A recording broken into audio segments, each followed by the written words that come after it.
မင်္ဂလာပါညီမကတော့နေပါ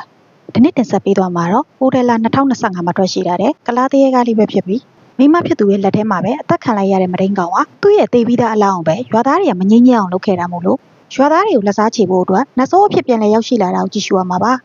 ါဒါကြောင့်မို့စကားလေးမကြည့်ခင်မှာ channel ကို subscribe လုပ် notification ခေါင်းလောက်နှိပ်ပြီး VPN လေးဖွင့်ပြီးမှကြည့်ရှုဖို့တောင်းဆိုပါရစေရှင်ဇလန်းလေးရဲ့အစမှာတော့ကလေးမလေးတစ်ယောက်ဟာသွေးဆက်လက်ကျနေတဲ့ခေါင်းပြက်ကြီးတစ်ခုကိုကင်လာတာကြောင့်မြင်လိုက်တဲ့လူတိုင်းကအထိတ်ထိတ်လန့်လန့်နဲ့ထွက်ပြေးရပါတော့တယ်ကလေးမလေးကတော့ခေါင်းပြက်ကြီးကိုကင်ပြီးရဲစခန်းထဲထိဝင်သွားကခေါင်းပြက်ကြီးကိုရဲအရာရှိရဲ့စပွဲပေါ်တင်ထားလိုက်ပါတော့တယ်စခန်းထဲကရဲမေတစ်ယောက်ကတော့တီရူပတီဆိုတဲ့ကောင်ကိုသူ့မိန်းမခေါင်းဖြတ်တက်တာမှ6လမပြည့်သေးဘူးအခုလည်းဘာဖြစ်ရပြန်တာလဲမသိဘူးလို့ညှိညူလိုက်ပါတယ်တကယ်တော့တီရူပတီဆိုတဲ့လူဟာအိုဒယ်လာမြို့နယ်ရဖြစ်ပြီးခုမှမင်္ဂလာဆောင်တဲ့သရိုးသမီးတွေကိုခေါ်ယူမရင်းကျင်ပြီးတက်ပြစ်တဲ့မရင်းကောင်ပဲဖြစ်ပါတယ်သူဒီလိုလောက်တာကိုဇနီးဖြစ်သူဟာထောက်တန်းပေါ်ကတစ်တာပြုတ်ကျလာရကနေတစ်တာတွေကသရိုးသမီးဝတ်စားနဲ့လက်ဝတ်လက်စားတွေကိုတွေ့သွားတာမို့လို့သူ့ယောက်ျားကသရိုးသမီးတွေကိုတက်ပြစ်တဲ့မရင်းကောင်ဆိုတာသိသွားပြီးသူ့ယောက်ျားကိုသူကိုယ်တိုင်ပဲခေါင်းဖြတ်တက်ပြစ်ကထောင်ထဲဝင်သွားခဲ့တာပဲဖြစ်ပါတယ်ဒါကြောင့်မှမှုခင်းဆရာဝန်တွေလည်းပြစ်နေတဲ့ခေါင်းကြီးကိုပြန်ချုပ်ပေးလိုက်ပြီးတီရူပတီရဲ့မိသားစုဝင်တွေစီအလောင်းအောင်ပြန်ပေးခဲ့ပါတယ်ဒါကြောင့်ပဲတီရူပတီရဲ့ညီကိုတွေကအလောင်းအောင်အိုဒယ်လာမြို့ကိုပြန်တည်သွားကြပြီးမိခင်ဖြစ်သူကတော့သူ့သားတေဆုံးတာကိုဘယ်ဆွေမျိုးအတိုင်းဝိုင်းရမှလာမကြည့်လို့အသေးဆိုးလာကြီးရဲ့ဆိုပြီးဝမ်းနဲ့တကြီးနဲ့အော်ငုံနေခဲ့တာပါအိုဒယ်လာရွာသူရွာသားတွေကတော့မတိန်ကောင်တီရူပတီကငါတို့သမီးဖြိုတွေကိုဖျက်ဆီးပစ်ခဲ့တာမို့လို့ဒီကောင်ရဲ့ဝိညာဉ်ကမငြိမ်းချမ်းသင့်ဘူးလို့ပြောလိုက်ပြီးဒီကောင်အလောင်းရိုးရိုးတန်းတန်းမြင်းမြုပ်တာမျိုးမိရှို့တာမျိုးမလုပ်ဘဲနဲ့တကြိုပြစ်ဒဏ်ပေးရမယ်လို့ပြောလိုက်ပါတယ်ဒါကြောင့်ပဲရွာရဲ့ဘုန်းကြီးကလာမယ့်လပြည့်နေ့မနက်6နာရီမှာသူ့ရဲ့အလောင်းကိုထောင်းလိုက်ထားပြီးချက်မဲသွေးတွေနဲ့ပတ်ပြီးတော့ရွာသားတွေရဲ့ခြေသေးတွေရဲ့ခြေပွားအောက်ကသဲတွေနဲ့အဝတ်အပိုင်းစားတွေရဲ့ကိုသူ့ရဲ့အလောင်းမှာအနက်ရောင်ချီနဲ့ရောပြီးချီရမယ်အဲ့ဒါအားလုံးပြီးမှမြင်းမြုပ်တချို့ရမယ်ဒါဆိုရင်သူ့ဝိညာဉ်ဟာငါတို့ခံစားခဲ့ရတယ်လို့တထက်တည်းခံစားခဲ့ရမှာလို့ပြောလိုက်တဲ့အတွက်ရွာသားတွေအားလုံးလည်းကျေနပ်သွားပါတော့တယ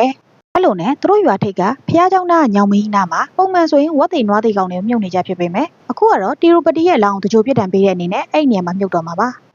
ါဒီလိုနဲ့အလောင်းစင်ကြီးကိုရွာထိပ်ကိုထမ်းသွားကြတဲ့အခါတီရူပတီရဲ့ဝိညာဉ်ကလည်းသူ့ကိုတချို့ပြစ်ဒဏ်ပေးတော့မယ်ဆိုတာသိတဲ့အတွက်လမ်းမှာတွေ့တဲ့သူ့တငယ်ချင်းအချုပ်ဆရာကိုလမ်းအောင်အကူအညီတောင်းဝင်မယ်တငယ်ချင်းဖြစ်သူကတော့သူ့အလောင်းကိုမြင်တာနဲ့အိမ်တကားကိုဆွဲပိတ်လိုက်ပါတယ်ဒီလိုနဲ့လမ်းမှာတွေ့တဲ့သူ့အသိမိတ်ဆွေတွေကိုတီရူပတီရဲ့ဝိညာဉ်ကအကူအညီလမ်းအောင်တောင်းခဲ့ပေမဲ့ဘယ်မိတ်ဆွေတငယ်ချင်းကမှသူ့ရဲ့အလောင်းကိုရေးလုပ်ပြီးတော့လက်မကြည့်ပါဘူးဒါပေမဲ့ရွာထိပ်ရောက်တဲ့အခါမှာတော့တီရူပတီရဲ့ညီဖြစ်သူကသူ့ကိုဒီလိုတကြိုပြစ်ဒဏ်မပေးဖို့တောင်းဆိုခဲ့ပေမဲ့ရွာသားတွေအားလုံးကတီရူပတီကိုမုန်းတီးနေတဲ့အတွက်လက်မခံခဲ့ပါဘူးဒီလိုနဲ့အလောင်းကောင်ကြီးကိုစတင်စီရင်နေကြပြီဖြစ်ပြီးအလောင်းကောင်ကြီးကတော့သူ့ကိုခေါင်းဖြတ်တက်ပြီးပြီမို့လို့ငင်းငင်းချင်းချင်းနဲ့ဘဝပြောင်းလို့ရအောင်တကြိုပေးဖို့ပဲတစားစားနဲ့အော်ဟစ်နေခဲ့ပေမဲ့သူ့အတန်ကိုတော့ဘယ်သူမှမကြားကြပါဘူ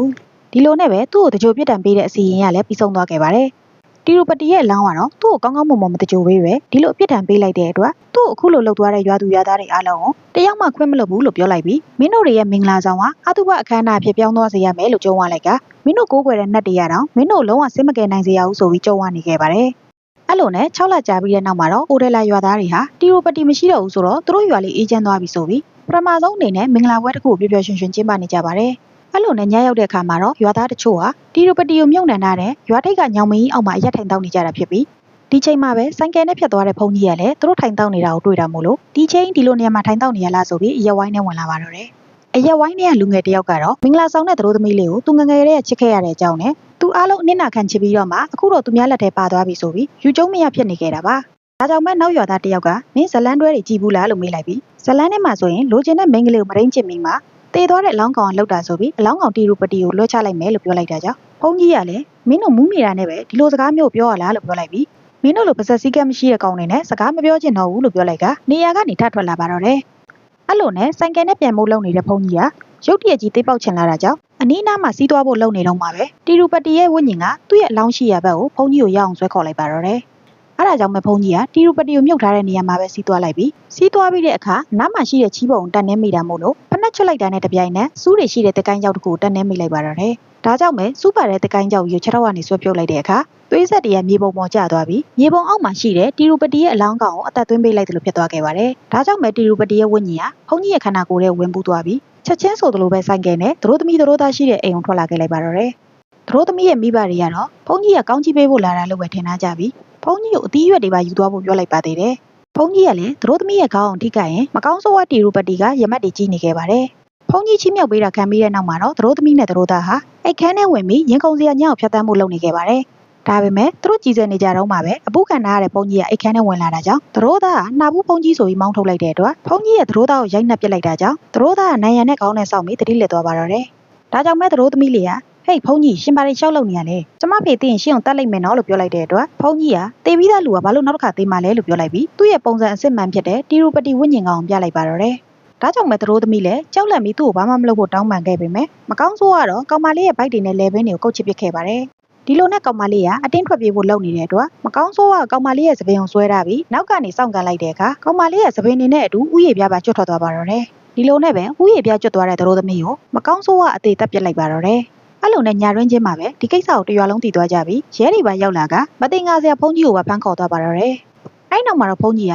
သူဘာမှမသိဘူးဘာမှမလုပ်ခဲ့ဘူးဘာမှမမှတ်မိဘူးလို့ပြောနေခဲ့ပေမဲ့ရဲအရာရှိကတော့သူ့ကိုရိုက်နဲ့နှိပ်စက်ပြီးမင်းမြတ်နေခဲ့ပါတယ်ဒါကြောင့်မဲ့ဖုန်းကြီးကရွာသားတွေနဲ့အတူညောင်မင်းအောက်မှာရက်တောက်ခဲ့တဲ့အကြောင်းပြောပြလိုက်တဲ့အတွက်ရဲတွေကညောင်မင်းအောက်မှာပါဇက်တရမ်းခဲ့တဲ့လူငယ်၄ယောက်ကိုလည်းဖမ်းလိုက်ကြပြန်ပါတယ်အဲ့လိုနဲ့ရွာသားတွေနဲ့ဖုန်းကြီးကရဲစခန်းမှာပဲနှိပ်စက်ခံနေခဲ့ရပါတယ်တစ်ဖက်မှာတော့ရွာထဲကကလေးတစ်ယောက်ကတရေပူကန်လိုဖြစ်နေတာ3ရက်ရှိနေပြီဖြစ်တဲ့အတွက်မိဘတွေကပယောကနေနေတဲ့ဆရာကိုခေါ်ကူခိုင်းလိုက်ပြီးအဲ့ဒီဆရာကလည်းအစီရင်လုပ်တဲ့အနေနဲ့ညကျရင်ကြက်မဲတကောင်တက်ပြီးရွာထိပ်မှာပဲလွတ်ပစ်လိုက်လို့ပြောလိုက်ပါတယ်ညရောက်တဲ့ခါမှာတော့ကလေးလေးရဲ့မိဘ2ယောက်ကရွာထိပ်ကိုသွားပြီးအစီရင်ပြုလုပ်ကကြက်မဲကိုလဲလိန်ချိုးပြီးရွာထိပ်နားမှာပဲပြစ်ခဲ့ပါတယ်ဒါပေမဲ့သူတို့ဒီလိုတွေလုပ်နေတာကိုမဲနဲ့နေတဲ့ဇီးကွက်ကြီးတကောင်ကစိုက်ကြည့်နေတာဖြစ်ပြီးမကြခင်မှာပဲရွာထိပ်နားကိုဆိုင်ကယ်နဲ့ရောက်လာတဲ့ဗန်ကာကတေပြီးသားကြက်မဲကိုမကောင်းဆိုးဝါးတကောင်ကစားတောက်နေတာကိုမျက်ဝါးထင်ထင်တွေ့လိုက်ရပါတော့တယ်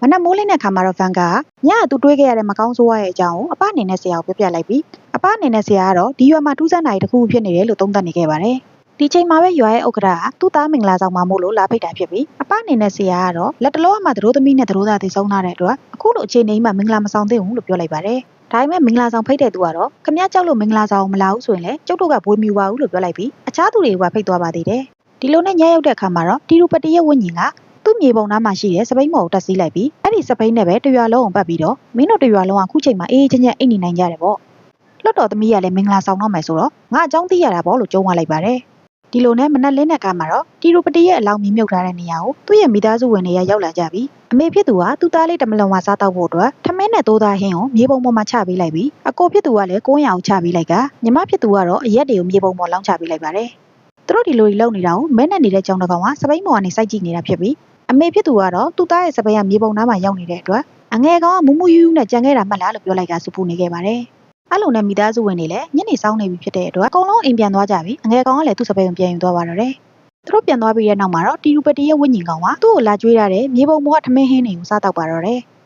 အဲ့လိုနဲ့ပဲလွတ်တော်အမတ်ရဲ့သမီးမင်္ဂလာဆောင်တဲ့နေ့ကိုရောက်လာပါတော့တယ်အဲ့လိုနဲ့မင်္ဂလာဆောင်ရောက်လာတဲ့ပြိုင်ဘက်ပါတီကမာရနာဆိုတဲ့လူကြီးကမင်္ဂလာလက်ဖွဲ့ကို116ရူပီပဲဖွဲ့တဲ့အတွက်လက်ဖွဲ့လက်ခံတဲ့ကောင်လေးကဝတ်ထားတဲ့အင်ဂျီကိုမှအားမနာပဲ116ရူပီပဲလက်ဖွဲ့လို့မာရနာကိုလှောင်ပြောင်ပြောဆိုလိုက်တာကြောင့်မာရနာကလည်းဒေါသထွက်သွားပြီးမင်းတို့ဖိတ်လို့ငါဒီပွဲကိုလာရတာမင်းတို့တော့ငါသမီးမင်္ဂလာဆောင်116ရူပီပဲလက်ဖွဲ့လို့ငါလည်းဒီတိုင်းပဲပြန်လက်ဖွဲ့တာဒါကိုစီးရင်ရေးလိုက်ရင်ရရတာနဲ့ဘာလို့မိုက်ကြီးနဲ့လူအားလုံးကြားအောင်အော်နေရလဲလို့ပြောလိုက်တဲ့အတွက်သူတို့သမီးရဲ့အဖေကလည်းရောက်လာပြီးငါ1000ထပ်ထည့်ပေးမယ်1116ရူပီလို့ပြောင်းရေးလိုက်ပေါ့လို့ပြောကလောင်လိုက်ပြန်ပါတယ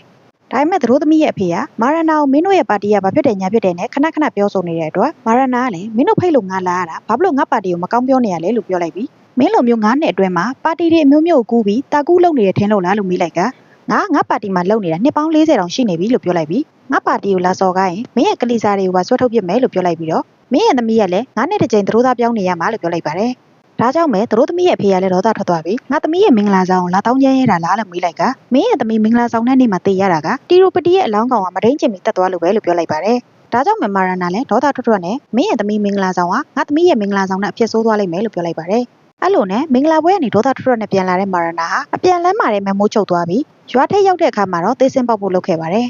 ်ဒါပေမဲ့တီရူပတီရဲ့ဝိညာဉ်ကောင်ကသူ့ရဲ့မြေပုံရှိရာစီမာရနာကိုဆွဲခေါ်လိုက်တဲ့အတွက်မာရနာတီရူပတီရဲ့မြေပုံပေါ်မှာစီးသွားလိုက်ပြီးဟဲ့ကောင်တီရူပတီမင်းအသက်ရှင်တော့ငါတို့တရွာလုံးကြောက်ပြီးတေးထွက်ကြအောင်ဒီလုပ်ခဲ့တယ်အခုတော့တရွာလုံးကမင်းကိုသေးနဲ့ပန်းနေကြပြီမင်းအဲ့ဒါကိုတက်ရှင်ရနဲ့မြင်တဲ့နာလို့ပြောလိုက်ပြီးတော့လွတ်တော်ကိုယ်စလဲရဲ့သမီးကလည်းဒီနေ့ပဲမင်္ဂလာဆောင်လာတာဒီညကသူတို့ရဲ့မင်္ဂလာဦးညပဲငါသမီးအဖြစ်ဆိုးနဲ့ကြုံရတယ်လို့မျိုးသူ့သမီးလည်းကြုံရလိမ့်မယ်လို့ပြောလိုက်ပါတယ်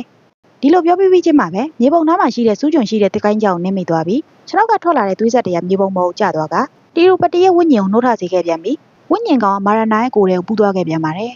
ဒါကြောင့်မဲ့မာရနာဟာသူတို့သမီးသူတို့သားရှိတဲ့နေရာကိုပြန်သွားခဲ့ပြီမဲ့သူ့ရဲ့မကောင်းဆိုးဝါးအာယုံနဲ့အာယုံခံကြည့်တဲ့အခါသူတို့သမီးသူတို့သားကမင်္ဂလာဆောင်တဲ့အိမ်မှာမရှိပဲရွာနဲ့အတော်လေးလမ်းဝေးတဲ့ပြောင်းမှုခင်းထဲမှာရိုမန်တစ်ဆန်ဆန်နေကြတာကိုတွေ့သွားပါတယ်ဒါကြောင့်မဲ့မာရနာဟာပြောင်းမှုခင်းထဲထိလိုက်သွားပါတော့တယ် ပြောင်းမှုကင်းထဲမှာတော့ညကစားလင်မြန်းနေဟွာជីနူးစရာကောင်းတဲ့ပုံမြင်တစ်ပုဒ်ကိုယောက်ျားဖြစ်သူကပြောပြနေတာဖြစ်ပြီးပုံမြင်မပြီးဆုံးခင်မှာပဲသူတို့နှစ်ယောက်ရှိနေတဲ့အိတ်စင်ကိုမာရနာသူ့ရဲ့ထော်လာကြီးနဲ့ဝင်တိုက်ပစ်လိုက်တာကြောင့်အိတ်စင်ဘောကနေလင်မြန်းနှစ်ယောက်လုံးပြုတ်ကျသွားပြီးဖျောင်းနိုင်မီးကပြောင်းမှုကင်းကိုပြီးဆွဲလောက်มาတော့တယ်တီရူပတီကတော့သူ့ရဲ့ပုံစံအစစ်မှန်ကိုလင်မြန်းနှစ်ယောက်လုံးမြင်အောင်ပြလိုက်ပြီးသရိုးသားကိုလည်းနေရာမှာရှင်းပစ်လိုက်ပါတယ်သရိုးသမီးကတော့သူ့ကိုဘာမှမလုပ်ဖို့တောင်းပန်နေခဲ့ပေမဲ့တီရူပတီကသရိုးသမီးရဲ့ပါဇက်ထဲကိုပြောင်းမှုကြီးကိုရိုက်ထည့်လိုက်ကနေရာမှာအဆုတ်တက်ပလိုက်ပါတော့တယ်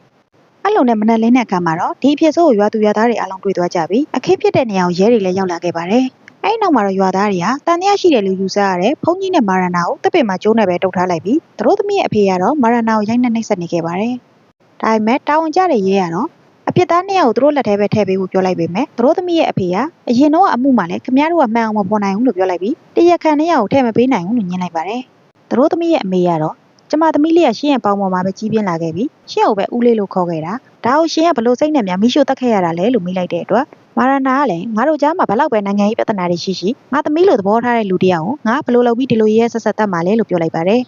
်ဖုန်းကြီးကတော့ငါတို့နှစ်ယောက်ပြောတာတွေကိုဘယ်သူမှမယုံပေးနားမထောင်ပေးကြတဲ့အတွက်ကိုတက်သိလိုက်တာပဲကောင်းတယ်ဆိုပြီးကျိုးတုတ်ထားတဲ့နေရာမှာပဲအသက်အောင်မိသေးဖို့စူးစမ်းနေတဲ့အတွက်ရွာသားတွေကအဲ့လိုမလုပ်ဖို့ဖုန်းကြီးကိုဝိုင်းတောင်းပန်နေကြပါတယ်ဒီချိန်မှာပဲအပအနေနဲ့ဆရာရောက်လာပြီးခင်ဗျားတို့နှစ်ယောက်ကလူသက်တရားခံနေမဟုတ်ဘူးဆိုတာသိတယ်လို့ပြောလိုက်ပြီးတော့သူ့စီမှာရှိတဲ့ CCTV မှတ်တမ်းကို TV နဲ့ join ကတရွာလုံးကိုပြလိုက်ပါတော့တယ် CCTV ထဲမှာတော့ရွာထိပ်ကကြက်မဲအသေးကောင်ကိုတီရူပတီရဲ့ဝိညာဉ်ကစားတောက်နေတဲ့ဗီဒီယိုပုံရိပ်နဲ့စီးနှင်းတဲ့သူမပါတဲ့စပိန်တစီကရွာထဲမှာလက်ပတ်နေတဲ့ပုံရိပ်ကိုပြလိုက်ပြီးတီရူပတီကိုမင်းတို့ကတကြိုပြစ်ဒဏ်ပေးခဲ့လို့ဒီကောင်ကသူ့ရဲ့မပြေဝခဲ့တဲ့ဆန္ဒတွေကိုဒီလူနှစ်ယောက်ဝင်ပူးပြီးဖြည့်ဆည်းနေတာလို့ပြောလိုက်ပါတယ်ဒီချိန်မှာပဲရဲမှုကြီးကကားနဲ့ရောက်လာပြီးအပအနေနဲ့ဆရာကတရားခံတွေကိုကာကွယ်ပြောဆိုနေတဲ့အတွက်အပအနေနဲ့ဆရာကိုပါထောင်ထဲဖမ်းထည့်လိုက်လို့ပြောလိုက်ပါတယ်အပအနေနဲ့ဆရာကတော့ဒီဖုန်းကြီးကငငယ်ကလေးကမန်တန်တွေပဲရွတ်နေတဲ့ဖုန်းကြီးအခါမှလည်းလူသက်မှုတွေမဒိမ့်မှုတွေမကျူးလွန်ခဲ့ဘူးလို့ပြောလိုက်ပြီးတော့မာရနာကလည်းနိုင်ငံရေးအလုပ်တွေလုပ်နေပြီမဲ့အဲ့လိုလုပ်တယ်ဆိုတာနဲ့ပဲမဒိမ့်ကောင်လို့ဆွဆွဲလို့မရဘူးလို့ပြောလိုက်ပါတယ်ရဲမှုကလည်းမင်းက2025ကိုရောက်နေတာတော့တရဲပုံမြင်ဝတ္ထုတွေနဲ့အားလုံးလှည့်စားဖို့စူးစမ်းနေတာလားလို့မေးလိုက်ပြီးတော့မင်းတို့ပြောနေတဲ့တရဲတကယ်မရှိဘူးဆိုတာကိုငါကိုယ်တိုင်လက်တွေ့ပြမယ်လို့ပြောလိုက်ပြီးဒီညတညလုံးသူကိုယ်တိုင်တီရူပတီရဲ့မြေပုံနားမှာတဲထိုးပြီးနေမယ်လို့ပြောလိုက်ပါတယ်အဲ့လိုနဲ့တရဲတစေကိုအယုံကြည်မရှိတဲ့ရဲမှုဟာတီရူပတီရဲ့မြေပုံပေါ်မှာကျွေးထားတဲ့အရာတွေကိုကြည့်ပြီးလောင်ပြောင်နေခဲ့ကသူ့ကိုစိတ်မချလို့စောင့်နေတဲ့ရဲတွေကိုလည်းပြန်ခိုင်းလိုက်ပါတော့တယ်မနက်လင်းတဲ့အခါမှာတော့မြေပုံနားမှာထိုင်နေတဲ့ရဲမှုကြီးကမလုံးမရှက်နဲ့ထိုင်နေတာကြောင့်ရဲမှုကြီးရဲ့ပခုံးကိုပုတ်လိုက်တဲ့အခါရဲမှုကြီးကမျက်လုံးတစ်ဖက်ကျွတ်တွက်နေတာဖြစ်ပြီးသူ့ရဲ့ကြောကုန်းမှာလည်းဒဏ်ရာတွေနဲ့ပုံးပဲ့ဆုပ်ပြက်ပြီးနေရာမှာတိတ်ဆုံးနေတာကိုတွေ့ရပါတယ်တကယ်တော့အယုံကြည်မရှိတဲ့ရဲမှုကိုတီရူပတီဝင်စီးရတဲ့စပိန်က6လန့်ခဲ့တာဖြစ်ပြီးထိုင်နေတဲ့ရဲမှုကိုမြေပြင်မှာတရွတ်တိုက်ဆွဲပြီးတပ်ပစ်ခဲ့တာပဲဖြစ်ပါတယ်အဲ့လိုနဲ့ရဲမှုကိုတတ်လိုက်တယ်ဆိုတဲ့သတင်းကလည်းတရွာလုံးကိုပြန့်သွားပြီးညဘက်ဆိုရင်လည်းတီရူပတီစီးနေတဲ့စပိန်ကတရွာလုံးကိုလှည့်ပတ်နေတဲ့အတွက်ရွာသားတွေကကောင်းကောင်းတော့အိတ်မပြောကြပါဘူးဒါကြောင့်ပဲရွာသားတွေကသူတို့ရွာကိုတီရူပတီဝိညာဉ်ကောင်းရဲ့လက်ကနေကဲတင်မှုအတွက်တီရူပတီကိုတပ်ပစ်ခဲ့တဲ့သူဇနီးရှိရာစီကိုအကူအညီသွားတောင်းခဲ့ပါတယ်ဇနီးဖြစ်သူကတော့ရွာကိုကဲတင်နိုင်တဲ့သူကသူ့အမတစ်ယောက်ပဲရှိတယ်လို့ပြောလိုက်ပြီးသူ့အမငငယ်တဲ့အိမ်ကနေထွက်သွားတာအကြောင်းရှိတယ်လို့ပြောလိုက်ပါတယ်သူ့အမသူ့ဖွားချင်းခဲ့တယ်လို့မျိုးအပြိုစင်ဘွားကိုထိမ့်သိမ့်ပြီးတော့အရှင်ရှိပါနဲ့တွေ့ဆုံနိုင်မှုအတွက်ကာမစည်းစိမ်ကိုဆွန့်လွတ်ပြီးအိမ်ကနေအပြီးတိုင်ထွက်ခွာသွားတဲ့အကြောင်းပြောပြလိုက်ပါတယ်သူ့အမရာဗီကအခုဆိုရင်သူတော်စင်အချင်းအနေနဲ့နာဂစာတုတယောက်ဖြစ်နေပြီလို့ပြောလိုက်ပြီးရာဗီရှိနိုင်မဲ့နေရာကိုညွှန်ပေးလိုက်ပါတော့တယ်အဲ့လိုနဲ့ရွာသားတွေလည်းရာဗီရှိတဲ့စီရအောင်သွားခဲ့ကြပြီးသူတို့ရွာကိုကူညီပေးဖို့အတွက်တောင်းဆိုခဲ့ပါတယ်ဒါကြောင့်ပဲရာဗီလည်းနောက်လိုက်2ယောက်နဲ့အတူအိုဒယ်လာရွာကိုရောက်လာပြီးရွာသားတွေကတော့ရာဗီကိုဝမ်းမတတာကြိုဆိုကြပါတယ်ရာဗီရဲ့ငယ်တငယ်ချင်းဖြစ်တဲ့ဖန်ကာကတော့ရာဗီကိုနှုတ်ဆက်ဖို့ကြိုးစားခဲ့ပေမဲ့ရာဗီကသူ့ကိုလှည့်တော့မကြည့်ပါဘူးဒီလိုနဲ့ရာဗီကရွာကိုရောက်ချင်းမှာပဲသူကလေးဘဝနေထိုင်ခဲ့တဲ့လူမရှိတော့တဲ့အိမ်ကြီးကိုပြန်သွားခဲ့ပြီးသူ့ကိုသူတော်စင်ဖြစ်အောင်လမ်းပြပေးခဲ့တဲ့အဖွားဖြစ်သူကိုလည်းတတိယနေကစင်မီကွက်မှာမင်းကြီးရွာကိုဘေးကင်းမှုဆူတောင်းပေးလိုက်ပါတယ်ဒီချိန်မှာပဲအိမ်ထဲမှာရှိတဲ့ချတာမိုးကြီးတွေကနေမွေဟောက်ကြီးတစ်ကောင်ထွက်လာပြီးရာဗီရဲ့ဆူတောင်းခြင်းကိုအတိမတ်ပြုခဲ့ပါတယ်ဒီလိုနဲ့ရာဗီကမွေဟောက်ရဲ့ခေါင်းပေါ်မှာတင်ထားတဲ့အလုံးလေးကနေတစ်စင်တီရူပတီတက်ခဲ့တဲ့သရိုးသားသရိုးသမီးတွေရဲ့အဖြစ်ဆိုးကိုတွေ့လိုက်ရပါတော့တယ်ဒါကြောင့်မဲ့ရာဗီဟာတီရူပတီမြုပ်ထားတဲ့မြေပုံရှိရာစီကိုသွားလိုက်ပြီးမြေပုံပေါ်ကိုခြေတင်ကြည့်လိုက်တဲ့အခါမှာတော့တီရူပတီရဲ့ဝိညာဉ်ကိုခံစားမိသွားပါတော့တယ်တီရူပတီကတော့သူ့ဝိညာဉ်ကိုနှိပ်စက်ခံရမှာစိုးရိမ်တဲ့အတွက်မြေပုံထဲကနေမလာနဲ့ထွက်သွားလို့ပဲအော်နေခဲ့တာပါရာဗီကတော့ဝိညာဉ်ကိုထိန်းချုပ်ဖို့အတွက်ရှီဖာရဲ့မန်တန်ကိုသူ့တပည့်2ယောက်နဲ့အတူရွတ်ဆိုပြီးသုံးခွမင်းကိုမြေပုံပေါ်စိုက်လိုက်တဲ့အခါဝိညာဉ်ကောင်ကိုဖမ်းချုပ်ပြီးသားဖြစ်သွားပါတော့တယ်ရာဗီကမြေပုံပေါ်မှာပဲလိုအပ်တဲ့အစီအရင်တွေကိုထပ်လုပ်လိုက်ပြီးခုကစပြီး2ပတ်အတွင်းဒီမြေပုံပေါ်ကိုလူတစ်ယောက်ရဲ့အရေးတောင်ကျလို့မရဘူးလို့ပြောလိုက်ပြီးတော့အဲ့လို2ပတ်အတွင်းမှာလူအရေးတို့သွေးဆက်တို့ကျသွားမယ်ဆိုရင်ဝိညာဉ်ကအင်အားကြီးတဲ့နတ်ဆိုးအဖြစ်ပြောင်းလဲသွားပြီးရွာသားတွေကိုဘုရားသခင်အောင်ဆင်းကဲနိုင်တော့မှာမဟုတ်ဘူးလို့ပြောလိုက်ပြီးတော့ဒီလိုတွေမဖြစ်ရလေအောင်တညကိုမိသားစုတစုစီတလဲစီကင်းဆောင်ရမယ်လို့ပြောလိုက်ပါတယ် ဒီလိုမျိုးနှစ်ပတ်တိကင်းဆောင်ပြီးတဲ့နောက်အလောင်းအောင်ဖော်ပြီးမိရှို့လိုက်ရင်အပနင်ပွဲရလဲအောင်မြင်ပြီလို့ပြောလိုက်ပြီးရှီဗာကိုဥခိုက်ပါတယ်လို့ပြောလိုက်ပါတယ်အဲ့လိုနဲ့ရွာသားတယောက်ကနှစ်ပတ်အတွင်းတော့ဒီရွာမှာနေပါအောင်လို့ရာဗီကိုပြောလိုက်တာကြောင့်ရာဗီလည်းရွာနာဖះเจ้าမှာနေဖို့လုပ်ပါတော့တယ်အဲ့နောက်မှာတော့ရွာနီးနားမှာရှိတဲ့ YouTuber တယောက်ကအိုရဲလာမှာဖြစ်ပျက်နေတဲ့တည်ဆုံမှုတွေနဲ့တီရူပတီရဲ့အလောင်းနဲ့ပတ်သက်ပြီးစမ်းကြယ်မှုတွေကို online ပေါ်တင်နေတာမို့လို့တီရူပတီရဲ့မြေပုံပေါ်ကိုဒရုန်းနဲ့လွှတ်ပြီးရိုက်ကူးရေးလုပ်ခဲ့ပါတယ်။ဒါပေမဲ့သူ့ရဲ့ drone ကတကိုင်းနဲ့ချိတ်မိပြီးမြေပုံပေါ်တက်တဲ့ကိုကျသွားတဲ့အတွက်အဲ့ဒီ drone က4သိန်းတောင်တန်းနေဆိုပြီးမြေပုံပေါ်ကနေတွားယူဖို့လုပ်ပါတော့တယ်။ဒါပေမဲ့ကင်းဆောင်နေတဲ့ရွာသားကတော့မြေပုံကိုစီးတားပြီးကင်းဆောင်နေတဲ့အတွက်သူတို့ drone ကိုဘယ်နှသိန်းမဲ့တန်တန်ယူခွင့်မပြုဘူးလို့ပြောလိုက်ပါတယ်။ဒါကြောင့်မဲ့ drone ပိုင်ရှင်ကကင်းဆောင်နေတဲ့ရွာသားညဘက်အိပ်ပျော်တဲ့အချိန်မှာစီးဝိုင်းနဲ့ခိုးဝင်ခဲ့ပါတယ်။ဒါပေမဲ့စီးဝိုင်းကတန်ဆူးကျိုးရည်နဲ့ကာရတာဖြစ်တဲ့အတွက်သူ့ပခုံးကိုချစ်မိသွားပြီးသွေးဆက်တည်းရဲ့လက်ကနေတဆင်တတောက်တောက်ကျနေပါတော့တယ်။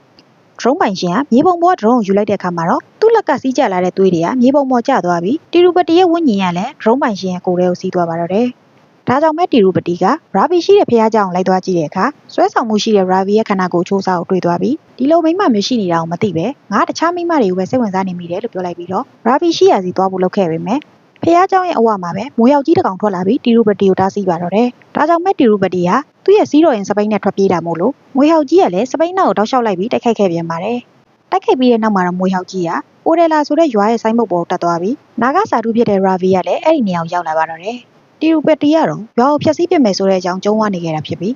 းရာဗီကလည်းတီရူပတီဘလို့ပဲဖျက်ဆီးပါစေသူရအောင်ကတ်တင်မယ်လို့ကြုံဝနေခဲ့တာပါ။ဒီလိုနဲ့နှစ်ယောက်သားစကားဆက်ထိုးရင်တီရူပတီကလည်းသူ့မြေပုံနဲ့ပြန်ဝင်သွားပါတော့တယ်။ဒီလိုနဲ့နှစ်ပတ်ပြည့်သွားတဲ့အခါမှာတော့ရွာသူရွာသားတွေအားလုံးကတီရူပတီရဲ့လက်ကနေလွတ်မြောက်တော့မယ်ဆိုပြီးဝမ်းသာနေခဲ့ကြပေမဲ့သူတို့ထင်သားသလိုဖြစ်မလာပဲတီရူပတီရဲ့နှဆိုးအဖြစ်ကိုပြောင်းလဲပြီးအင်အားကြီးသွားပါတော့တယ်။တီရူပတီကငါ့လိုဝိညာဉ်ကိုဖမ်းချုပ်ထားရင်အခုလိုတွေဖြစ်လာမယ်ဆိုတာမင်းတို့အားလုံးမျက်ဝါးထင်ထင်ကြည့်ကြလို့ပြောလိုက်ပြီးငါအရင်လိုမျိုးလူသားတယောက်ရဲ့ခန္ဓာကိုယ်ပူကတ်နေစရာမလိုတော့ဘူးလို့ပြောလိုက်ပြီးတော့ရေရေလင်မိတကြီးလေးပါစလုံးမှာသူရှိနေတဲ့အကြောင်းပြသခဲ့ပါတယ်။အဲ့လိုပြောရင်တီရူပတီကရွာတစ်ခုလုံးကိုစီးချလိုက်ပြီးဒီရွာလူတွေအားလုံးဖះเจ้าကန်စီးပွားရေးစိုက်ပျိုးရေးဆိုတာတွေကိုတခုမှမလုပ်ရဘူးလို့ပြောလိုက်ပြီးစီးကိုကြော်ပြီးထွက်တဲ့သူတွေအားလုံးလည်းအသက်နဲ့ခန္ဓာကိုယ်စားကွဲမယ်လို့ပြောလိုက်ပါတယ်။ဒါကြောင့်မဲ့ရွာသားတယောက်ကစမ်းသက်တဲ့အနေနဲ့ချက်ချင်းမဲ့စီးကိုခုံကြော်လိုက်တဲ့အတွက်စီးကိုထိလိုက်တာနဲ့တပြိုင်နက်သူ့ရဲ့ခေါင်းကလည်းပြတ်ထွက်သွားပြီးစီးကိုကြော်ဖို့လုပ်တဲ့ကျွမ်းနာတော်ဝါတွေအားလုံးလည်းအပိုင်းပိုင်းပြက်ပြီးတိတ်ဆုံးကုန်အောင်တွေ့ရပါတယ်။အင်အားကြီးလာတဲ့နတ်ဆိုးကိုရာဗီကလည်းမရှင်နိုင်တော့တဲ့အတွက်လက်မှန်ချသွားခဲ့ရပါတယ်။အဲ့နောက်မှာတော့ရွာသားတွေလည်းစီးကိုမကြော်ရဲတော့ပဲစိုက်ပျိုးရေးမွေးမြူရေးတွေလည်းဘာတစ်ခုမှလုပ်မရတဲ့အတွက်အငတ်ငတ်အပြက်ပြက်နဲ့ယောဂါတွေပါဝင်လာကြပါတော့တယ်။ဒါပေမဲ့ရာဗီကတော့ရှီဗာကိုကိုးကွယ်ယုံကြည်မှုကိုမရက်တတ်ခဲ့ပါဘူး။ဒီလိုနဲ့တစ်နေ့မှာတော့ကလေးမလေးတယောက်ကပန်းနာရင်ကျက်ယောဂါနဲ့အသေးအတန်ဖြစ်နေတဲ့အတွက်ဆေးရုံပို့ဖို့ကလည်းစီးကိုကြော်မရဖြစ်နေတာမို့လို့ကလေးမလေးကိုကယ်ပေးဖို့အတွက်ရာဗီစီမှာအကူအညီသွားတောင်းခဲ့ကြပါတယ်။ဒါကြောင့်မဲရာဗီကတီရူပတီရဲ့စီးကိုကြော်နိုင်မှုအတွက်တီရူပတီကိုတတ်ခဲ့တဲ့ဇနီးဟောင်းညီမဖြစ်သူကိုတီရူပတီရဲ့မြေပုံနာကိုသွားပြီးလင်မယားတန်ရောစင်ကိုအသုံးချခိုင်းမှုပြောလိုက်ပါတယ်။ဒါကြောင့်မညီမဖြစ်သူကလည်းတီရူပတီရဲ့မြေပုံရှိရာစီကိုသွားခဲ့ပြီ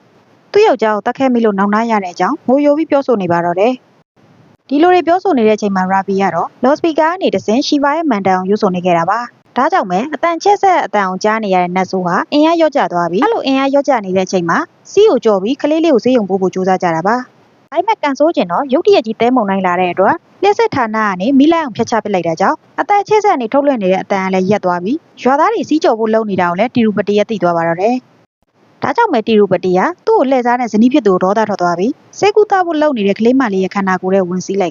ကသူ့ဇနီးရဲ့လဲပင်ကိုသူကိုယ်တိုင်လွှာကြီးနဲ့ဖျက်ချပလိုက်ပါတော့တယ်။အဲ့လိုဖျက်ချပြီးတဲ့နောက်ကလေးမလေးကခေါင်းပြက်ကြီးကိုရဲစခန်းကိုယူသွားပေးခဲ့တာပါ။ဒီလိုနဲ့ရာဗီလည်းသူ့ညမလေးတည်ဆုံးသွားတဲ့အတွက်စိတ်မကောင်းဖြစ်သွားပြီးရွာထိပ်မှာရှိတဲ့တီရူပတီစီကိုသွားလိုက်ကရွာသားတွေကိုထပ်ပြီးမနှိပ်စက်တော့ဖို့ပြောလိုက်ပြီးတီရူပတီရဲ့ဒေါသတွေပြေပြအောင်ဘာလုပ်ပေးရမလဲလို့ပြောလိုက်ပါတယ်။ဒါကြောင့်မဲတီရူပတီကလည်းမင်းရဲ့သူရိုစင်ဝတ်တွေကိုဆွန့်လွတ်ပြီးမင်းရဲ့အပြိုစင်ခန္ဓာကိုငါ့စီမှာအနှင်းမယ်ဆိုရင်ရွာသားတွေပေါ်ထွက်နေတဲ့ငါ့ရဲ့ဒေါသကိုရုပ်သိမ်းပေးမယ်လို့ပြောလိုက်ပါတယ်။ရာဗီလည်းရွာသူရွာသားတွေကိုဆက်ပြီးဒုက္ခမြောက်စေချင်တော့တဲ့အတွက်သူ့ကိုယ်သူနစ်နာခံပြီးရွာသားတွေကိုကယ်တင်ဖို့ဆုံးဖြတ်ခဲ့ပါတယ်။ရွာသားတွေကလည်းသူတို့ကြောင့်ရာဗီထိခိုက်နစ်နာရတော့မယ်ဆိုတာသိတဲ့အတွက်သူတို့ရွာကိုဆွန့်လွတ်ပြီးထွက်သွားပါတော့လို့ပြောလိုက်ကသူတို့ရဲ့ဘေးဒုက္ခကိုဘယ်နှပြားမှမဆောင်ရှောက်ပေးတဲ့အတွက်ဖះဆိုတာလည်းမရှိဘူးလို့ပြောလိုက်ပါတယ်။ဒါပေမဲ့ရာဗီကတော့ရွာသားတွေအခုလိုမျိုးအသက်ရှင်နေသေးတာကိုရှီဗာရဲ့ကျေးဇူးကြောင့်လို့ပြောလိုက်ပြီးအပအနေနဲ့ဆရာကိုတေချာကြည့်ပြီးရှီဗာလို့ပြောသွားခဲ့ပါတယ်။ဒါကြောင့်မဲ့အပအနေနဲ့ဆရာကလည်းရာဗီပြောသွားတဲ့ရှီဗာဆိုတဲ့စကားနဲ့ပတ်သက်လို့အတိတ်ဝေတစ်ခုခုတော့ရှိရမယ်ဆိုပြီးအဖြေကိုစဉ်းစားပေါ်ထုတ်နေခဲ့ပါတယ်။ညရောက်တဲ့အခါမှာတော့ရာဗီကသူ့ရဲ့သူတော်စင်ဝတ်တွေကိုဆွန့်လွတ်လိုက်ပြီးသူတို့သမီးတယောက်လိုမျိုးဝစားဆင်ရင်လိုက်ကနတ်ဆိုးလာကိုစောင့်နေခဲ့ပါတယ်။နတ်ဆိုးတီရူပတီကတော့ရာဗီကိုသဘောကျနေတဲ့ဗန်ကာဆိုတဲ့ကောင်လေးရဲ့ကိုယ်ထဲဝင်ပူးသွားပြီးရာဗီနဲ့အတူမွေးလျော်ဖို့ရောက်လာပါတော့တယ်။အဲ့လိုနဲ့တီရူပတီကရာဗီကိုမွေးလျော်ဖို့လုပ်နေပေမဲ့ ရာဗီကတော့ပါဇက်ကနေရှီပါလို့ပဲရွတ်ဆိုနေတဲ့အတွက်တီရူပတိရဲ့ဒေါသထွက်သွားပြီးရွာသားတွေရှိမှပဲမင်းကိုခန်းစားပြတ်မယ်လို့ပြောလိုက်တာအပြင်မှာစောင့်နေတဲ့ရွာသားတွေရှိကိုရာဗီကိုဂိုင်းပေါက်ပြစ်လိုက်ပါတော့တယ်ရွာသားတွေလည်းတီရူပတိဝင်ပူးရတဲ့သူကဗန်ကာဖြစ်နေတဲ့အတွက်အတော်လေးထိတ်လန့်တုန်လှုပ်နေကြပြီးတီရူပတိကတော့ရွာသားတွေရှိမှပဲရာဗီကိုမွေးလျော်ဖို့လုပ်လိုက်ပါတယ်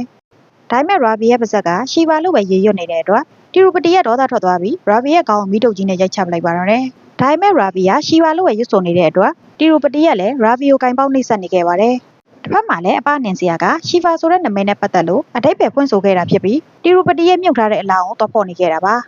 ရာဗီကတော့ရှီဖာဆိုတဲ့နာမည်ကိုပဲတောက်လျှောက်ရွတ်ဆိုနေတဲ့အတွက်တီရူပတိကရာဗီရဲ့ခန္ဓာကိုယ်ထဲကိုမီးတုပ်ကြီးကိုထိုးစိုက်ပလိုက်ပြီးစိတ်ရှိလက်ရှိဂိုင်းပေါက်ပစ်ခဲ့တာကြောင့်ရာဗီလည်းနေရာမှာမလုံနိုင်တော့ပဲရှီဖာဆိုတဲ့နာမည်ကိုလည်းမရွတ်ဆိုနိုင်တော့ပါဘူးရာဗီနှိပ်စက်ခံနေရတာကိုမြင်နေရတဲ့ရွာသားတွေအားလုံးကလည်းအတော်လေးစိတ်မကောင်းဖြစ်ပြီးဝမ်းနည်းနေကြတာပါအဲ့လိုနဲ့တီရူပတိရဲ့ညီဖြစ်သူကရာဗီကိုခွင့်လွှတ်ပေးဖို့သူ့အကိုတောင်းပန်လိုက်တဲ့အတွက်တီရူပတိကသူ့မိသားစုဝင်တွေအားလုံးကိုဂိုင်းပေါက်ပစ်ခဲ့ပြန်ပါတယ်ဒါကြောင့်မဲ့လူအုပ်ထဲကနေကလေးမလေးတယောက်ကထွက်လာပြီးသူတို့ကိုးကွယ်နေတဲ့နွားရုပ်ကြီးရဲ့နေရွက်နားကိုကတ်သွားက